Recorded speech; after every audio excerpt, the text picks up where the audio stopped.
Hello again, this is Captain John with another one of my video tips of the week. Imagine that we are sailing on a cruise in New England off of Block Island. To the southeast, we note a group of lights and a buoy. Each of these lights shows a quick flashing yellow characteristic. You can also see a buoy nearby that shows a group of 5 yellow flashes every 20 seconds. The abbreviation PRIV means private maintained. Let's turn to chart number 1 to find out what type of structures each of these 5 lights shows. We look under the Lights section, which says Navigational Lights on Landmarks or Other Structures. If we look under the Landmarks section, we see both the nautical and electronic symbol, which indicates a wind turbine or wind motor. Now that we know each of these 5 structures represents a wind turbine or wind motor, we still need more information on light WTG3. Notice that it shows a horn equipped with MRASS, which is the Mariner Radio Activated Sound Signal. This sound signal can be triggered from your VHF FM radio set to a specific frequency. We can use the U.S. Coast Guard Light List to find out more information on light WTG3. Coast Guard Light Lists give details on lighted and unlighted aids to navigation in U.S. waters. Go into a Google search window and type in this site address.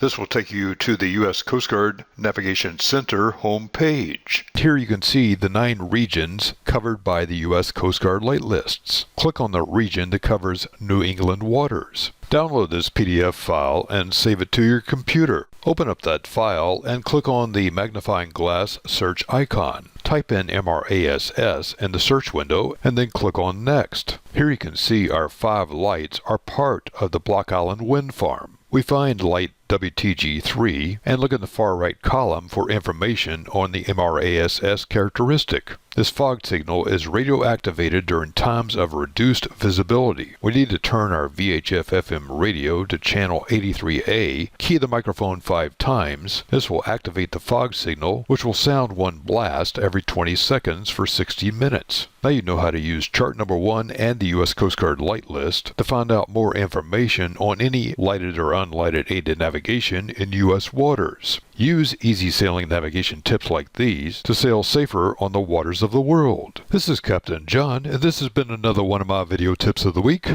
Find more sailing tips and techniques on www.skippertips.com.